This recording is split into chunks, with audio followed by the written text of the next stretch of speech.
we're ready to go. So I spoke with you last week about what I consider to be a fateful but dilemmatic issue facing the country, which is whether or not Donald Trump should be prosecuted not only for his role in inciting the invasion of the Capitol on January 6th, but for a broader conspiracy that involved, as we are learning, multiple prongs, efforts to, in particular, and not for the first time, use the powers vested in his office for his own gains and purposes and not for the work of the people who trusted in that office for other purposes. And in particular, the idea that Donald Trump tried to commandeer powers in the American military and the American Department of Justice to overturn the outcomes of a presidential election is so outrageous, so offensive to democracy that it clearly merits punishment. But on the other hand, that pursuing a criminal trial, an effort to prosecute and convict Donald Trump poses so many risks as well. And in particular, not only the risk that he will not be convicted and that he would come out of the trial strengthened and perhaps even more of a threat to American democracy than he is already, but also the threat that among the roughly third of the population that continues to remain extremely supportive of the former president, that they would be convinced that this is a further indication that state and society are stacked against Trump and people like them. It would further erode their trust, further alienate them from mainstream American institutions. And at a moment where I think many on the left are beginning to question whether they can continue to abide by and trust in the rule of law, right? With the direction the Supreme Court is taking, there's also then a question of how many on the right will also be inclined to mistrust this kind of prosecution and to draw conclusions about the partisan perversion of the Department of Justice, the criminal justice system as a whole, perhaps the courts and the institutions that sustain the rule of law in the United States. And so today I'm going to continue with that. As I said last week, I had intended to do more, but the complexity of just the legal issues, the fact scenario, what we've had revealed to us about Trump's conduct from the day of the election until the day of the insurrection took so much time that we weren't able to do that. So I want to continue along these lines, but broaden the focus today, and not just the dilemmas of prosecuting Trump, but the dilemmas of trying to address the underlying political and social issues that I think Trump is symptomatic of. And these are issues to do not only with the drift of the Republican Party toward ethnic antagonism and authoritarianism. That is the next level down. Today, I'll try to go even one further level down and ask, why is the party moving in that direction? Trump clearly intuited that, in fact, that was the direction that the populist wing of the Republican Party was moving in, that there were many populist voters who felt that they had been betrayed repeatedly by presidential candidates who campaigned to cater to the populace, but then governed in ways that catered to the big business interest of the Republican Party, and that Trump could be a more convincing populist both on the campaign trail and in office. And in fact, he succeeded in those regards, and hence remains politically viable despite all of the tremendous headwinds he faces politically. So I do want to look at what made the Republican Party move in the direction that allowed Trump to take it over, and whether or not the very conditions, right, that give rise to authoritarian, racist, populist politics becoming the mainstream of one of our two main parties, whether the underlying conditions are in fact something we can address, or whether the very fact that our parties are so divided blocks the possibilities for political and social reform that would begin to address the underlying problems. That's a still deeper dilemma than the dilemma of whether or not we should punish Trump. I won't go into this again today. There's obviously been another hearing since last time we met, and I will speak just briefly about one thing I took away from that hearing. Just to refresh your memory, we examined the composition of the committee. We noted that basically there is not a single member of the congressional committee investigating Trump that has any sympathy for Trump, and that therefore we are getting a one-sided narrative. And I know the members of the community there pretty well. I suspect that you are generally sympathetic to the one-sided narrative that is being presented, and that we just have to keep in mind that if this gets to a court of law, that it will not be a one-sided narrative, that it will be an adversarial process, that there will be defense attorneys, and that the main objective of Trump's lawyers will be to try to sow the seeds of reasonable doubt. And that may mean muddying the water. And so on the one hand, you might say it would be edifying to have the attention of the country turned specifically to Trump's misdeeds and criminal conduct, his abuse of power, and that a trial would do that. And on the other hand, please note that the trial would also present a less cohesive, a more contested narrative, one that might, in the minds of at least his supporters who would follow it via Fox News and the right-wing media ecosystem, exonerate the president, and not only that, give credibility to the idea that he is unfairly persecuted by elite state apparatus that was fundamentally hostile to his agenda the entire time he was president. So if his presidency didn't accomplish what his supporters hoped of it, it's not because of his failings as a leader, but because the deep state didn't allow him to do what he wanted to do. So we have to bear in mind what we see on TV in the summer of 2022 is not what we would see in a courtroom. Having said that, I also presented to you that what we are seeing from the Congressional Special Committee investigating Trump amounts to what appears to be a coherent, coordinated, sustained, multi-pronged, if not particularly competent or intelligent effort to defraud the people of the United States, to disrupt the election, to incite his followers to invade the Capitol, to come to Washington, to believe disinformation.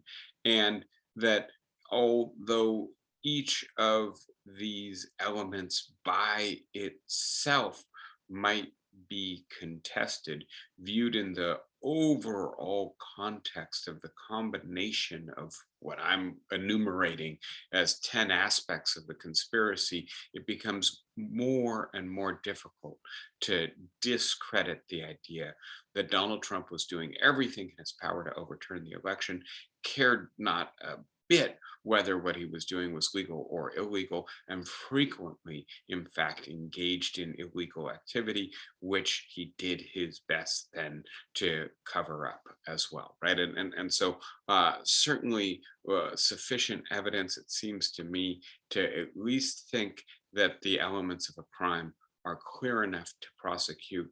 We talked about essentially the idea that it would be a coin flip whether or not a jury would convict. And we have to recognize that, as convinced as we may be that his conduct is clearly criminal, uh, we want an impartial jury, a jury that does not come in convinced in advance of his guilt, and that in light of evidentiary standards, adversarial processes, etc., it is completely unclear what would happen, right? The third criterion that Merrick Garland has to weigh is whether or not it would be in the public interest to prosecute. And that's the initial layer of the dilemma, right? Failing to prosecute while prosecuting ordinary people suggests that we really have two distinct legal regimes in the United States. One for ordinary people who are put in jail when they violate the law, and one for powerful people who generally skate free even when they engage in gross misconduct that encourages ordinary people to break the law, right? Similarly, if we are not to basically conclude that the president is above the law, as Richard Nixon put it, if the president does it, it isn't illegal. That this office, between partisan polarization and then the idea that impeachment will never succeed in conditions of hyperpolarization, and the idea that the Justice Department is always going to be reluctant to prosecute because of the appearance that it is itself engaged in partisan activity, then the president can do anything. And we should be deeply worried about that. But we also have to recognize not only the limits of our capacity to convince those who don't already believe that what Trump did is criminal, that in fact he is deserving of prosecution and conviction, and that therefore, right, this is going to further polarize us and further suggest that we're just in an all out partisan civil war. The other party is going to go after you with every means it has. Tried to impeach Trump twice, now trying to prosecute him once he's out of office. This is not ordinary politics. This is something approaching civil war in which each side is using the state as its instrument for conducting its partisan warfare against the other side. That is not a healthy place for a democracy to be. And so, to be as clear as possible, this is a genuine and deep dilemma, and it is important to acknowledge and not try to artificially resolve a dilemma when you face it. There's a description of Hegel's philosophy, which is that what you try to do is jump through the horns of the dilemma. You try to transcend the dilemma. But in order to do that, you have to first acknowledge that it's a genuine dilemma. What would transcending this dilemma involve?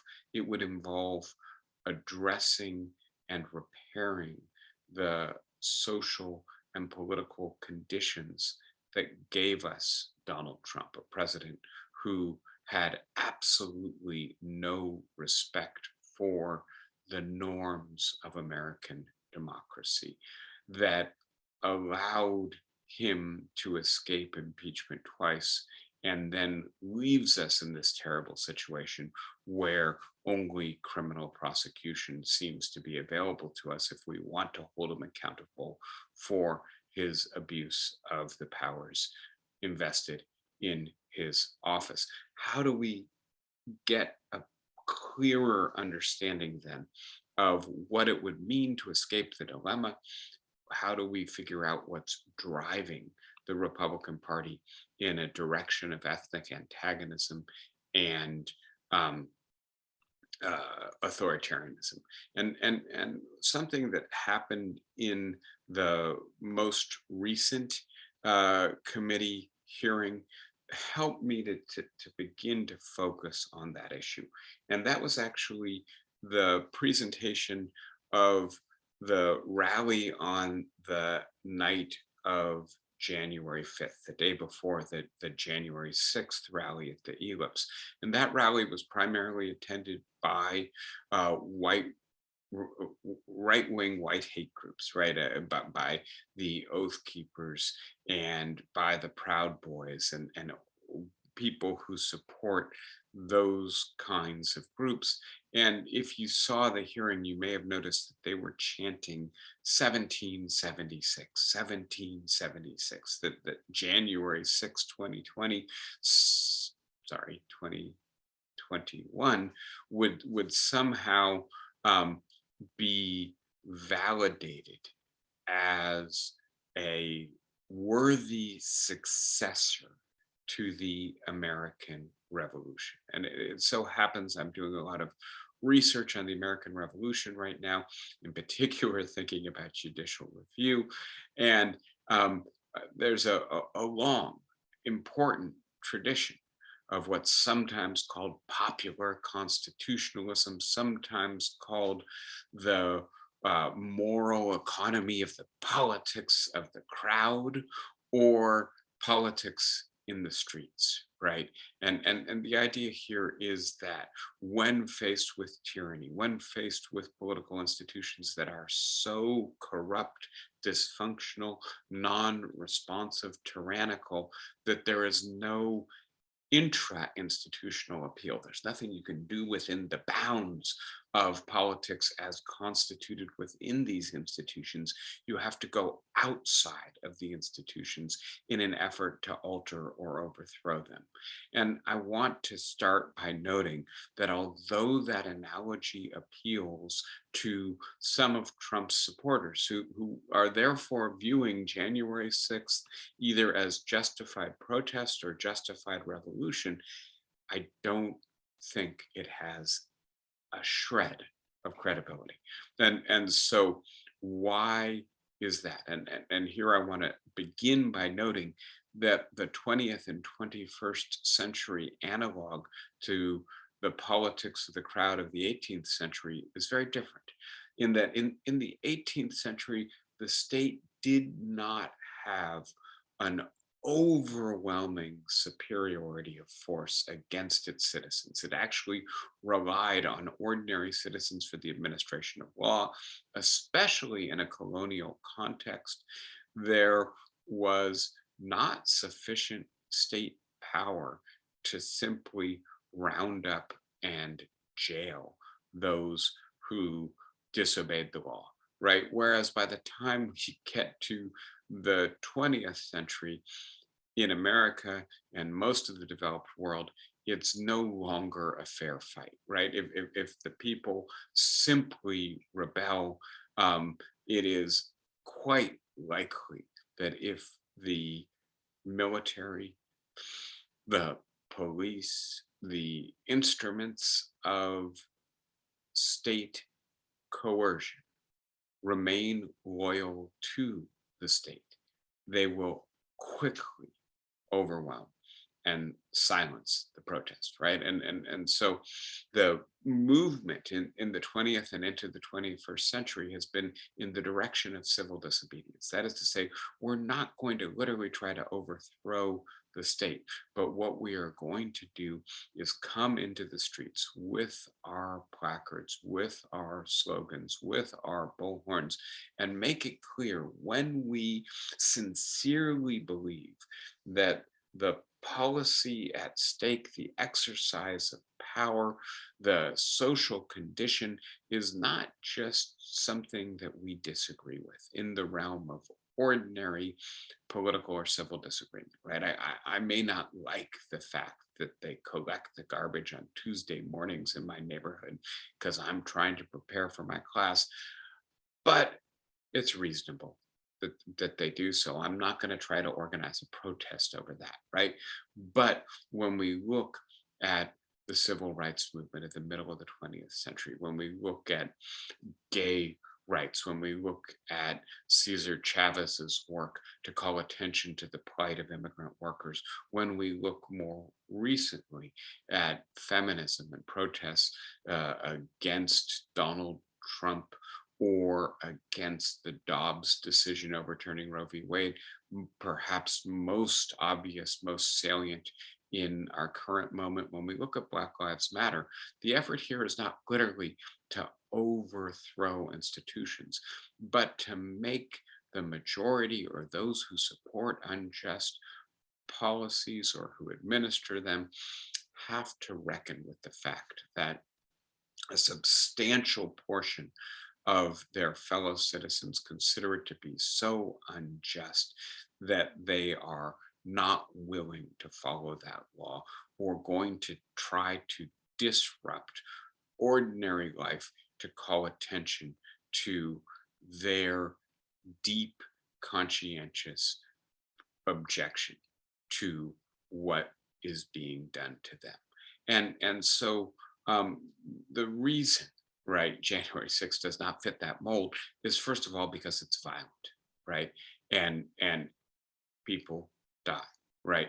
And had it had just a little bit more success, the vice president, the Speaker of the House, could have been killed or injured, right? And so it doesn't fit the mold of civil disobedience in terms of the means that were used.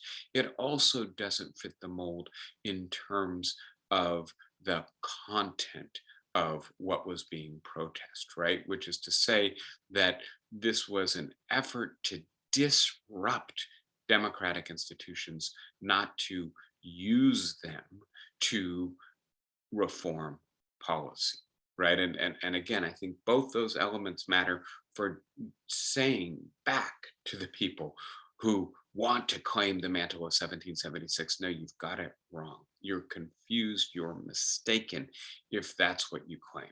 And that's a preface then to a slightly more sympathetic consideration of what led people to at least have some credible thought that saying 1776 might actually resonate with their followers and motivate them to believe that what they were doing was just and important. So let's start now examining the what I can only describe as deep mistrust and alienation from central institutions of American society that would lead people to believe that they should want to reproduce 1776 in 2021. So the first element of this, and here I'm just going to point out that they have a point, right? Which is that the institutions of our society, political institutions, especially national representation in Congress and the presidency, and increasingly the Supreme Court, but also corporate governance, the way in which the law is administered by the courts, is increasingly non-responsive, right? And I've shown you the diagrams before that show that basically, if you're in the bottom 90% of society, your views on political issues have no influence over how your national elected representatives vote, right? And that is a stunning indictment of the lack of responsiveness, the decaying nature of American democracy. And so, in one sense, they are correct that democracy is corrupt and that they can't use the means within the institution to address their concerns.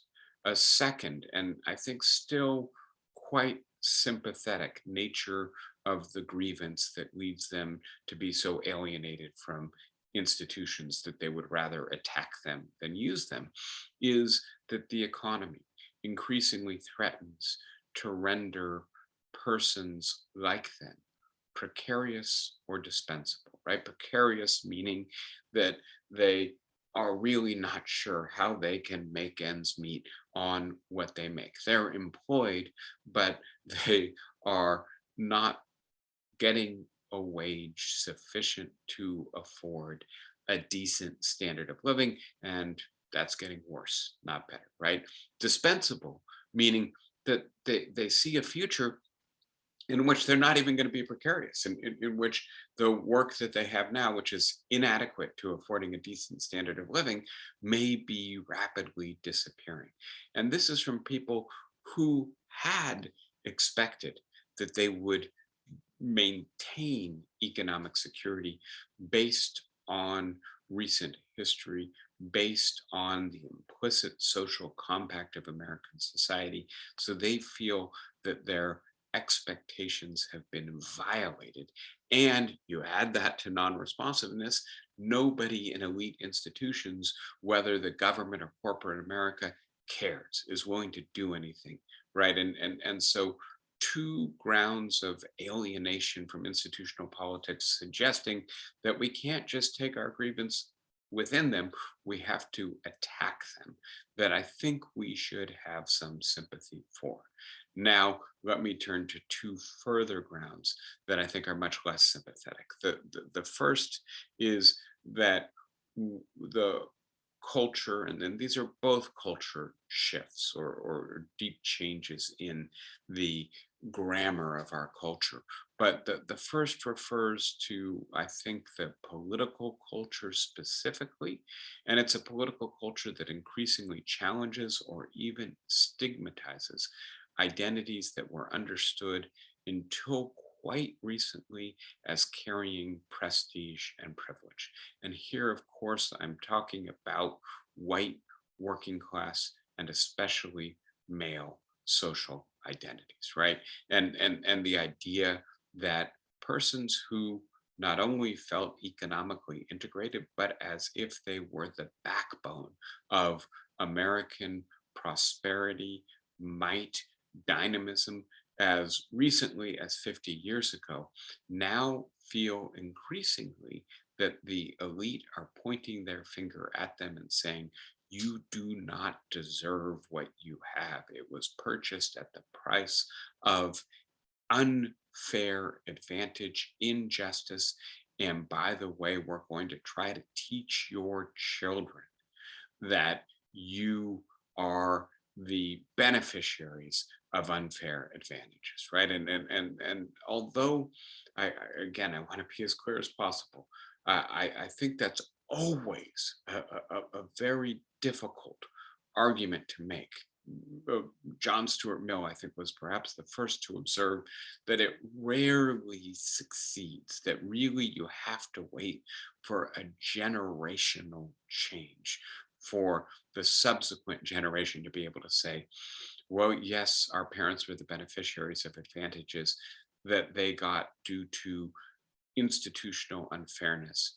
And we now are critical of that, right? It's very rare that the generation that is the beneficiary of the privilege ultimately can reconcile themselves to the idea that it was unfair, unjust. And there's a psychological literature on this, the so-called just world hypothesis. We all want to believe that the world is just and that we deserve what we have within it.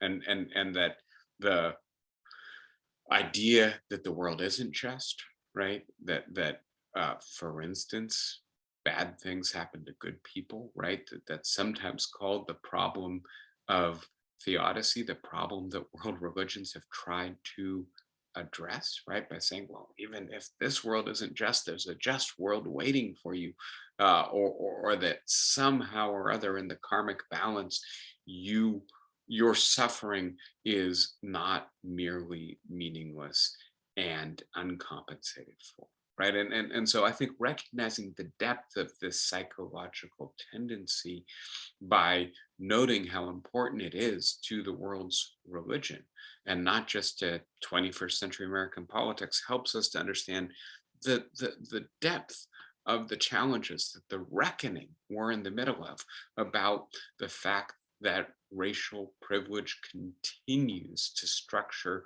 American society, how hard it is to navigate that through mainstream politics, how we should expect that there will be political pushback, and how opportunistic Trump was in recognizing the opening that presented for him within the Republican Party.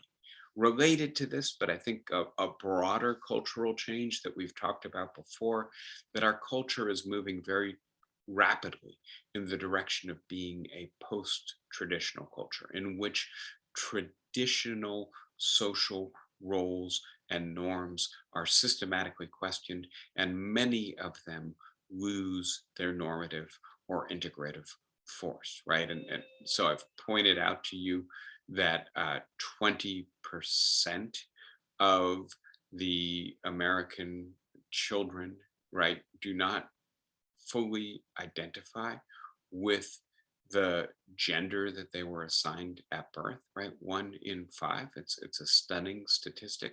Perhaps it's a sign of progress. Perhaps it's a sign that the heterosexual matrix, the binary that we've been forced into, is losing its power and people are gaining freedom. But for many people, people who are more traditional in their normative outlook, it's highly challenging, especially if they worry that this may be, in fact, affecting their own children or grandchildren, right? And so we put all of this together, and I think it is important to join it together, right? Which is to say the first two elements of the social bases for deep alienation on the part of a substantial portion of Americans. Those first two bases are bases that we should sympathize with, right? And the fact that people have been made economically marginal, that political and social institutions have not been responsive in a way that helps to cushion them from the costs or anxiety that that marginality generates, then further reinforces the way in which it is difficult to manage the reckoning about racism or the move in the direction of a post-traditional culture. And so I've noted before that populist leaders tend to perform the alchemy of transforming anxiety into anger. President Trump, when he was president, did that for his constituencies. He said, I, like you, don't think any of this is fair or right.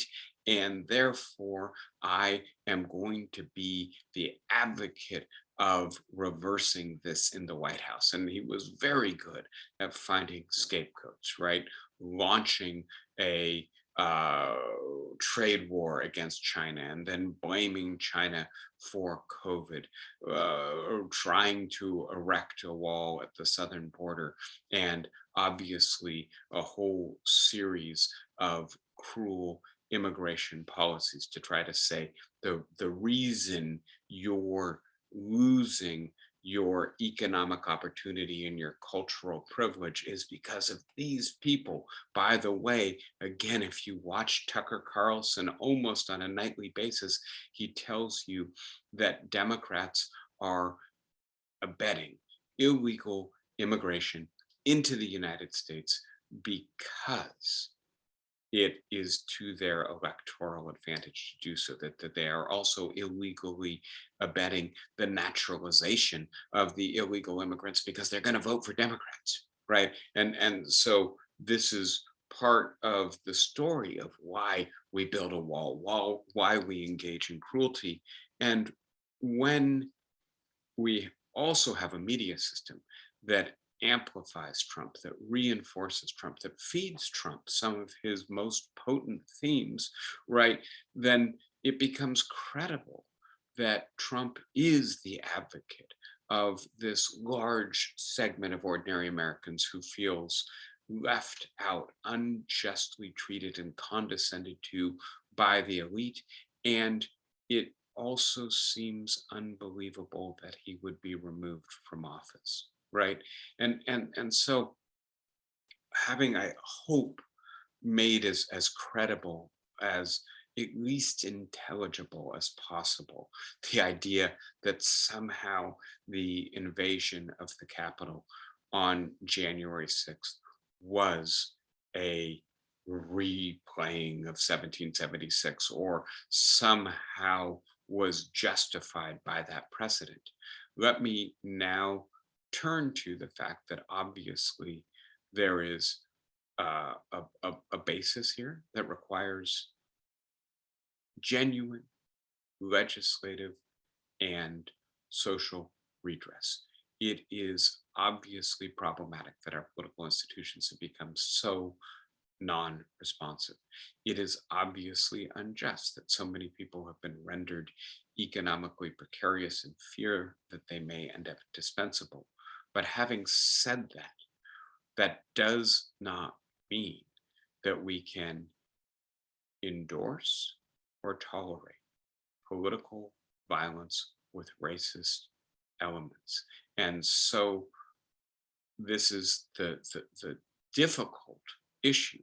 How can we close that avenue so that political dissent and discontent can be directed in more constructive directions? And in saying that, I then pull this back to the issue of prosecuting Trump. Perhaps one advantage of prosecuting Trump, if it is done well, if it is done carefully, if it is supported by a broader political narrative, not only coming from Democrats, but also coming from some leaders within the Republican Party, that we have to disavow that avenue and find other avenues for addressing this. Perhaps that would be the beginning of reform. And that's, in a sense, the jumping off place for the lecture today, because I want to be as clear as possible. I don't think law alone can produce these results, especially criminal law. So what else would we need to do, and what other impediments might be standing in our way?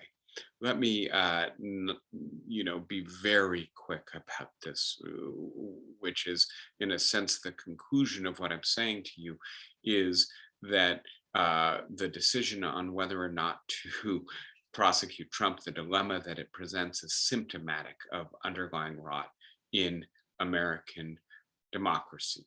That one of the things, if you go back to that list of 10 different elements that together, I think, cohere into a clear picture of a conspiracy to try to overthrow the results of an election, that what is done in each of these elements is to explore the cracks, the gaps, the openings in the system of law surrounding American elections, right?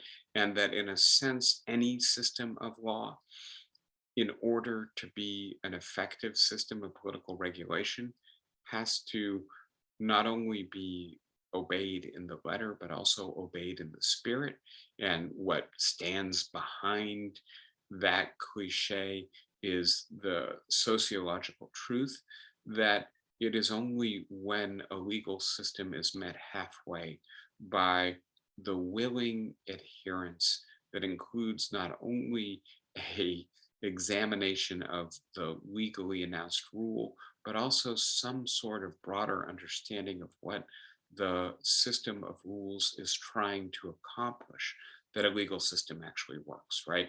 And the problem with Trump's conduct in the months following the election, and frankly ever since, is that it tries, as opposed to adhering to the norms, to find all the latitude that the rules allow, right?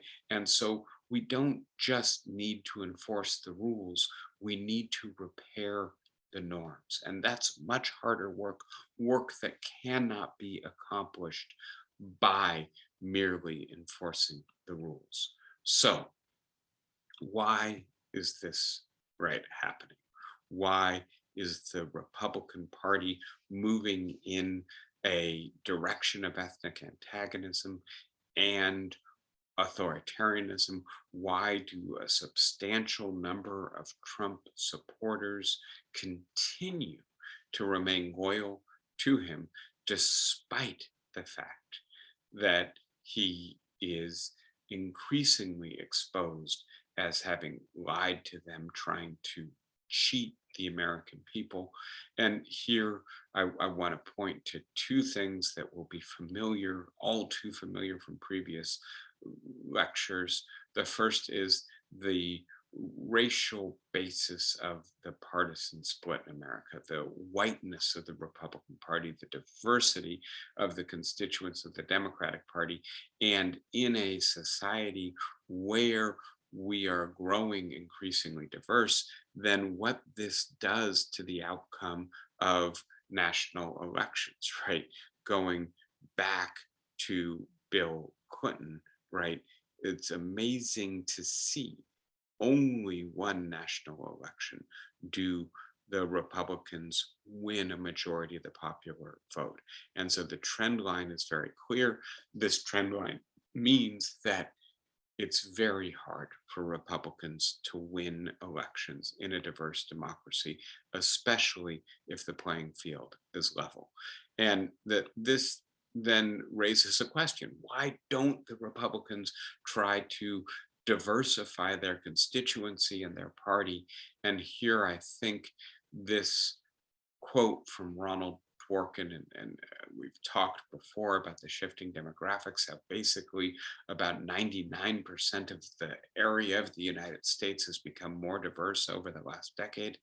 Here's what Ronald Dworkin, a leading contemporary legal theorist, says: people fervently want to be governed by a group not just to which they belong, but with which they identify in some particular way.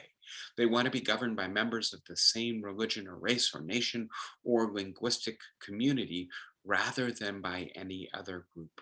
And they regard a political community that does not satisfy this demand as a tyranny, no matter how otherwise fair and satisfactory it is, right? And so again, we have to trace back the roots of the authoritarian drift, the drift into racial animosity of the Republican Party, to the Tea Party movement, and in particular to the very important role that the presidency of Barack Obama played in giving rise to the Tea Party movement. The idea that a Black man was president, a Black man whose father came from Africa, a Black man with joint elite degrees, right? Both an undergraduate degree from Columbia and a law degree from Harvard, an elite man who walked and talked very often the way elites do, more like a male model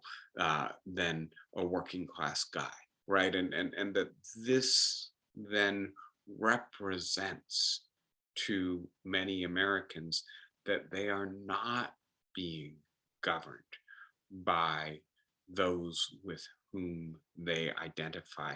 And it's this resentment, this anger, this moral panic over the shifting demographics, the shifting power structure of American society that Donald Trump fully appreciated, at some level intuitively identified with, and also recognized that the Republican Party was stoking and promising to address, but failing to do so in terms of its national leadership. That is the opening he responded to. I believe we looked at this quote together at the end of our class last week. Let me just be very quick in summarizing it, right? This is from Levitsky and Zablat, talking about the history of American democracy since the Civil War, that we had a breakdown in our democracy in the 1860s over the question of slavery, right, and its expansion or abolition, and that we were able to renew something that at least aspired to and made some credible pretensions to being a democracy in the 1870s and into the middle of the 20th century, because our political elites not only played by the rules, but also internalized norms of democracy, what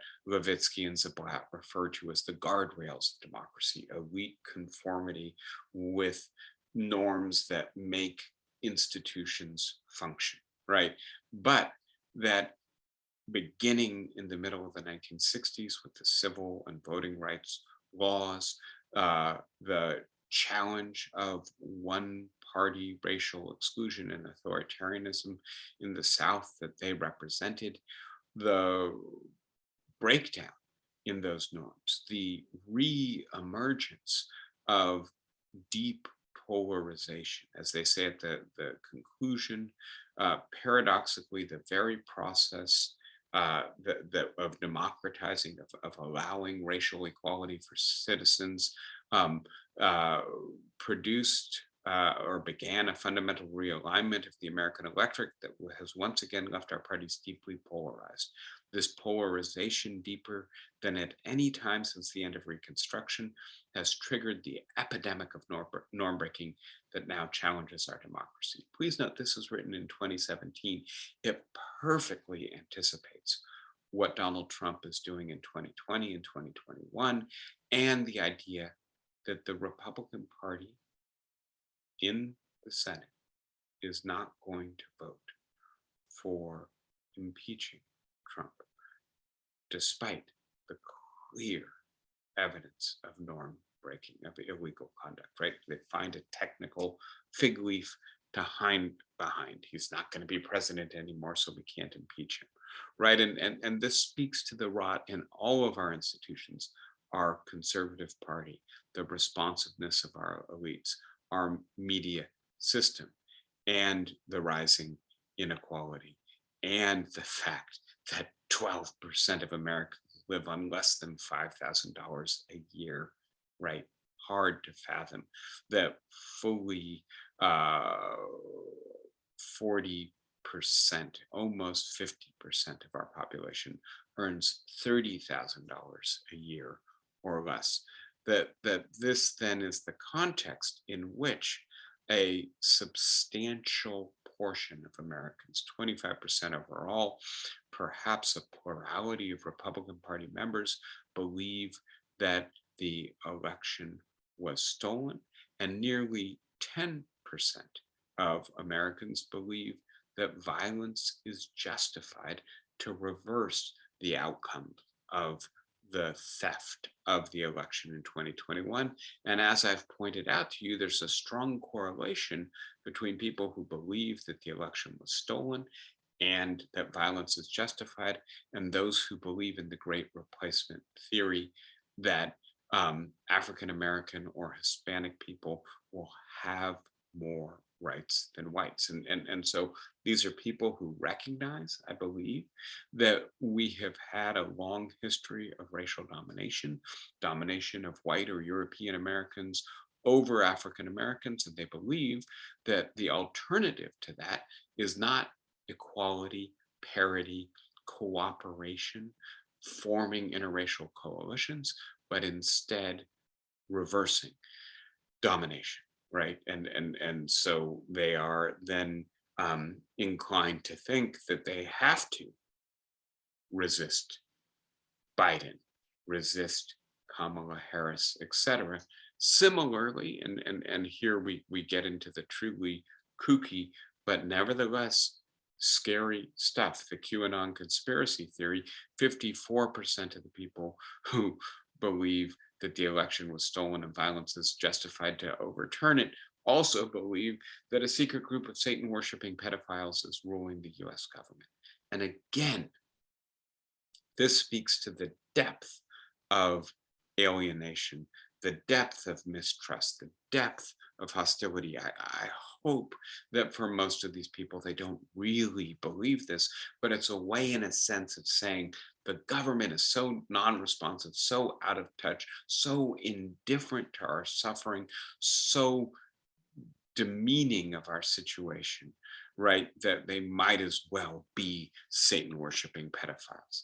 Again, right? The idea that there's growing ethnic antagonism in the United States towards Blacks, Hispanics, Muslims, and gay people, and that the thing that has changed in contemporary American politics is that one party is increasingly giving safe haven for people who feel ethnic antagonism, essentially telling them you're not wrong to feel it.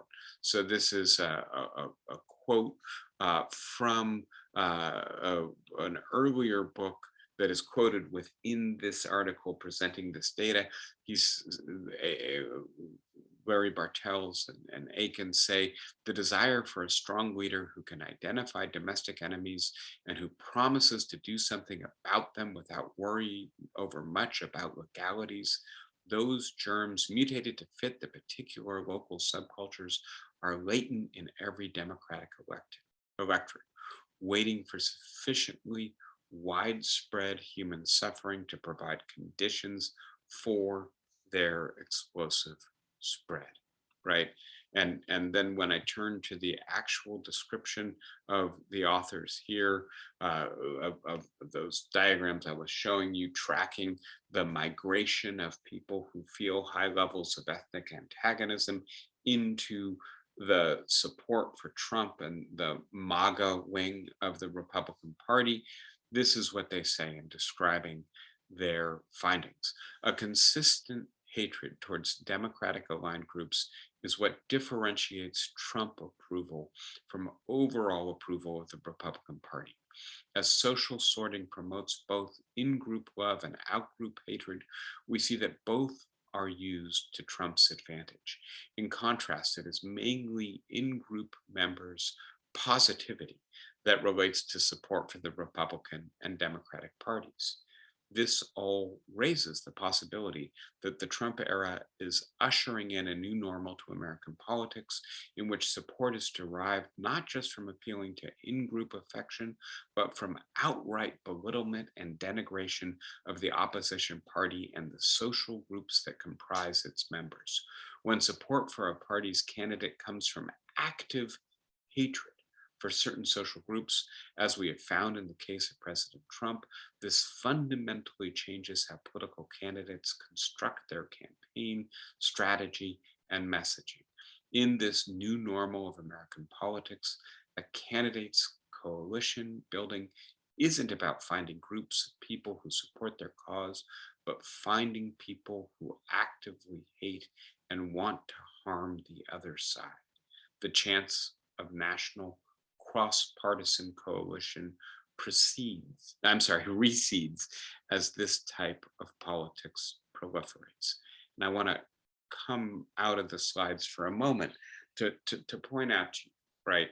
I've started with this frame of analysis that there are people who feel that their political institutions are no longer responsive, feel that their economic prospects are declining, and that elites are not going to do anything to address their genuine and just grievances. Those people, some of them at least, also feel that they're being blamed for being privileged when in fact they are increasingly desperate in terms of their economic standing, and that they're being told they're backwards because they subscribe to traditional religious values, right?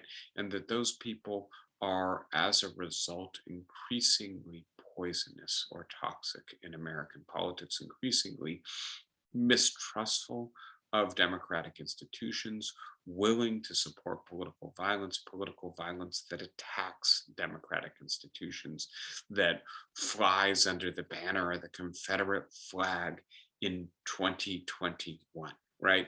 And now I'm trying to get to the question, what could we do to constructively redirect their politics into avenues that would actually address the social conditions that cause them to be so anxious and angry? And I'm suggesting, to be as clear as possible, that the Trump direction doesn't work, right? It obviously is unjust. It obviously is filled with hate and tokenism. But among other things, saying if we just initiate a trade war with China, if we just cut taxes on the rich in ways that, by the way, try to punish blue states, if we just build a wall on the southern border and make life in our society much more difficult for immigrants, then we can restore what you have lost. That is not going to work, right? That is not a coherent policy framework for addressing the causes of the susceptibility to ethnic antagonism and hateful politics. And the sheer fact that it's not going to succeed then gives rise to this scenario in which Trump has to excuse the failure of his policies, right? Blaming the deep state, blaming the Democrats, indicating that still more white nationalism, nativism, ethnocentrism is required, is the really only viable path forward for this kind of politics, right? And so the alternative has to be a policy that is more effective at actually addressing the root causes of the susceptibility to right wing nationalist, racist, violent politics. And the problem, let me finally come to the fact, right, that among other things in the news, we're reckoning with the collapse of Joe Biden's domestic agenda because Joe Manchin has said yet again that he can't go along with it, right? And the tremendously fragile coalition that the Democrats see increasingly, right, receding, right? The current estimate is an 80% chance that Republicans will reclaim the House in the elections that we're now 6 months away from or less. That we are seeing the window for Biden having a domestic agenda that is anything more than an infrastructure bill very quickly closing. And the possibility for legislating evaporating, right? And so this then is the deeper level of the dilemma. The direction that the Republican Party has moved in makes it all but inconceivable that it will support this legislation. The Democrats do not have sufficiently broad-based support. And so the deeper dilemma here, and I know it's one we've talked about before, I wish it was one that I had a more constructive national solution to, right? You know, I suppose I would not be giving lectures to you, but running for office or advising somebody in politics if I did have that solution. But I just want to conclude by pointing where I've pointed before, and that is to local politics, to some state level politics. We've talked about coalitions in Georgia to try to resist predatory repossession of homes. We've talked about groups in Maine that have welcomed immigrants and revitalized their communities as a result. We've talked about groups in California that have pushed back against big petroleum by building multiracial coalitions to break the hold of big oil on local politics, right? At the local level, there are glimmers, there are signs that there is a different kind of politics possible. And I hate to ask us to be patient in light of everything we've just talked about, in light of the genuine dangers that all of this presents for American democracy. But I will just point out to you, if we look at the historical precedent, it looks like we are presently very much in the situation Americans were in in the late 19th or early 20th century, in which our institutions had been captured by the hyper wealthy, in which many people were attracted to the know nothings and other nativist political movements, in which populism began to take hold, but in which eventually left wing progressive populism succeeded at the state level, and eventually politicians in the mold of Teddy Roosevelt, Woodrow Wilson, and then Franklin Delano Roosevelt built on those local successes. So, if I see any way out of the deeper dilemma of American politics, it is the long, hard, slow path of building new coalitions and succeeding at the local level, at the state level.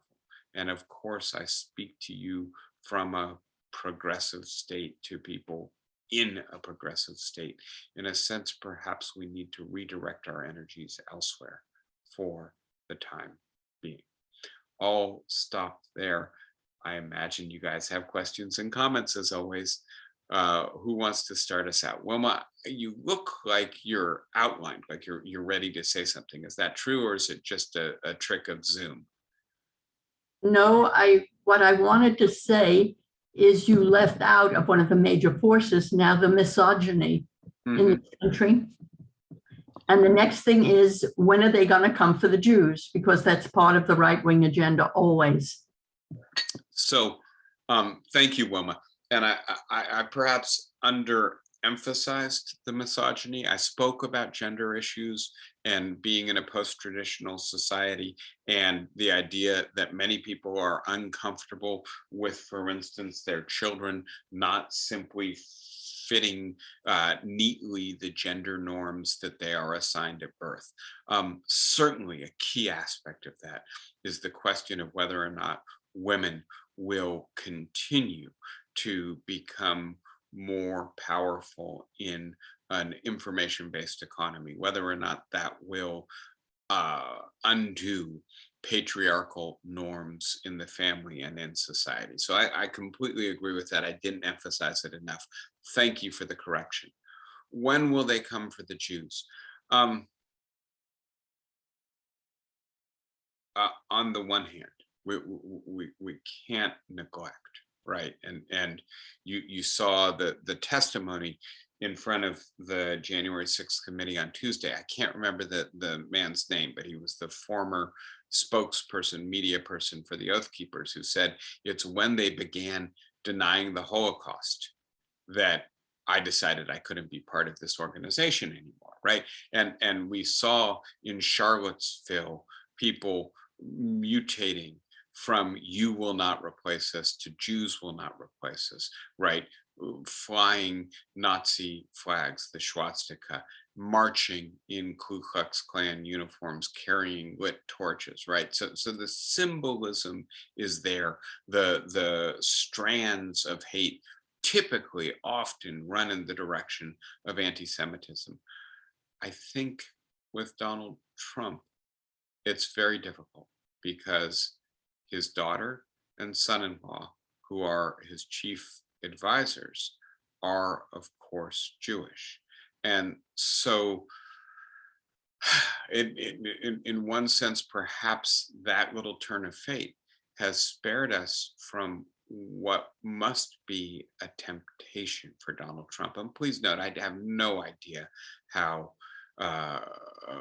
right Kushner and Ivanka managed to reconcile themselves at some level to their father's flirtation with, reliance on these organizations that clearly have anti-Semitic wings, even when Trump himself, as president, is clearly pursuing policies that are highly favorable to Israel in ways that many progressives consider to be problematic, right? There's something strange going on there.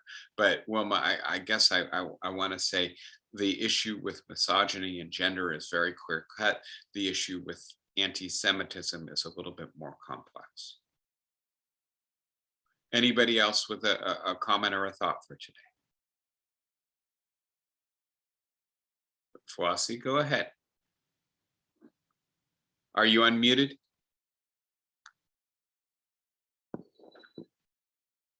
You're not. You are. Yeah. Go Yes, ahead. I just want to put in a plug for MSNBC. I know a lot of people hate them, but they do attempt a very diverse group of reporting and reported styles.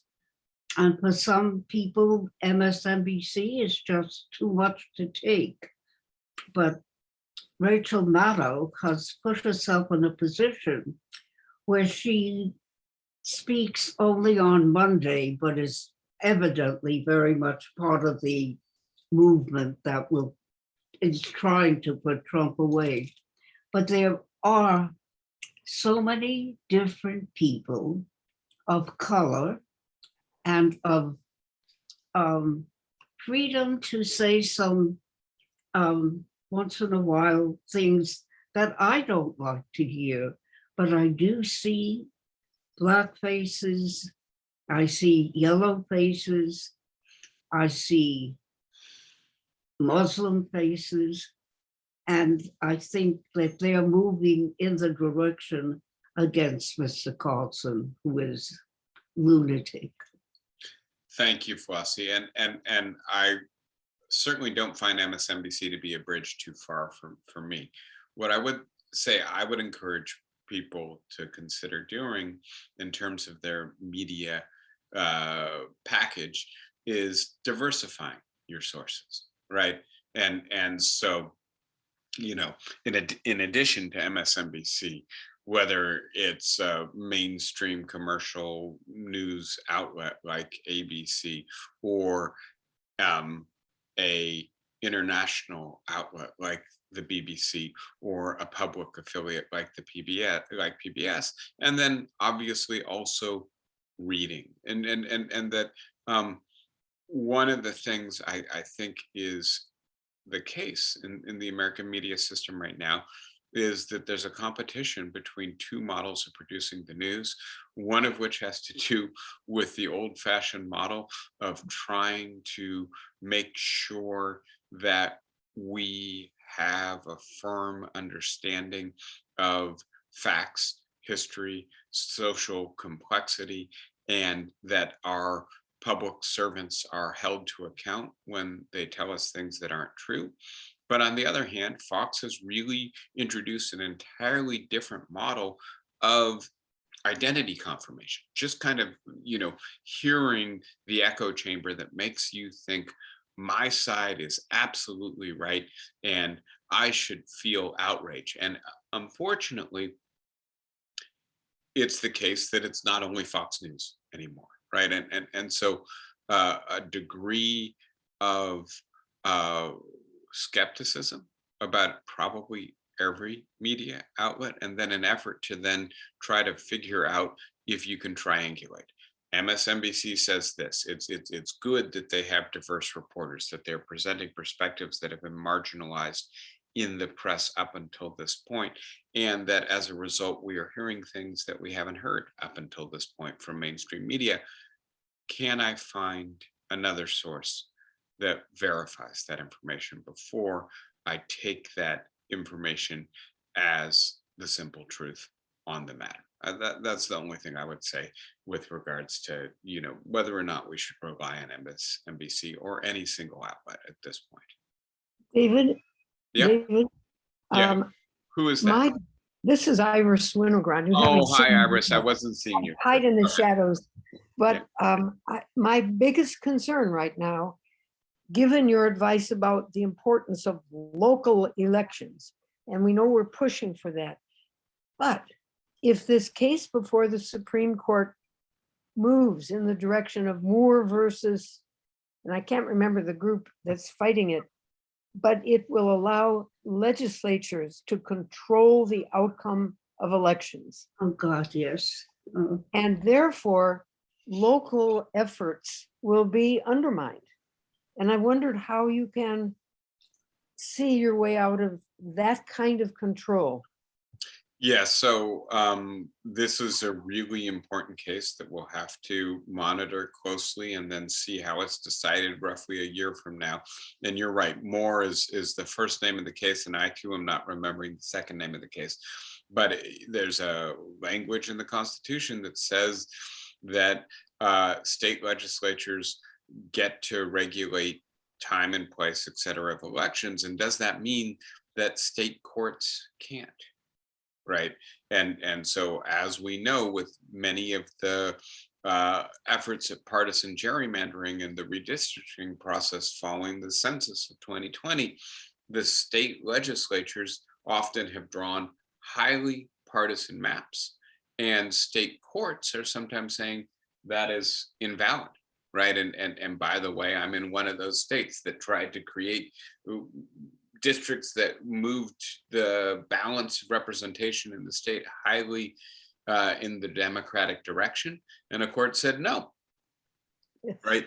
And so if this is disallowed, it could be that there will be much more partisan political interference in American elections going forward. Having said all of that, right, and in a sense, slightly contradicting what I just said, I think one of the things to bear in mind is that if we take the progressive movement as our template, we have to hope that the local and state-based political initiatives, the effort to build coalitions that show a commonality of interest between urban people of color and white rural people, and that when they cooperate in a coalition, they do things, are able to pass policies that are to the benefit of all of them, right? So a cooperative as opposed to a competitive model to try to begin to address the problem of ethnic antagonism and partisan polarization in the 21st century. If that model is going to succeed, it's almost certainly going to succeed in places like California or New York, or let's add Georgia to the mix here, where I think it's much less likely that the legislature, frankly, is going to meddle in the outcome of elections. And so the places we should be worried about are places like Texas and Ohio, maybe Arizona, where the gerrymandering of the state legislature puts, right, a purple state firmly in the hands of the Republican Party. And then if the national electorate votes, I'm sorry, the state level electorate votes in a national election for a candidate from the party that is not in control of the state legislature, the state legislature nullifies the popular vote. That's a real worry. We got a year to figure out what the Supreme Court is going to do. In the meantime, I think the kind of coalition politics I'm talking about still can succeed, and probably can succeed even if the Supreme Court goes down that awful path in many states. Yeah, but thank you, Iris, and we will be returning to that decision as we hear the arguments and then see which way the court looks like it's going. All right, anybody else with a comment or a question for today? Well, my last question would be, if nobody else wants to speak up, the validity of the Supreme Court to offer us norms or doctrines or laws that we can follow. And Iris, I am hesitant to go too far down that path, having given a whole bunch of lectures about that recently and doing a whole bunch of thinking. But let me just say like something for a minute, right? And this has to do with, on the one hand, judicial review, and on the other hand, judicial supremacy, right? And here I'm drawing in particular on the work of a very important contemporary legal scholar named Larry Kramer, and the framework he outlines in a book called The People Themselves.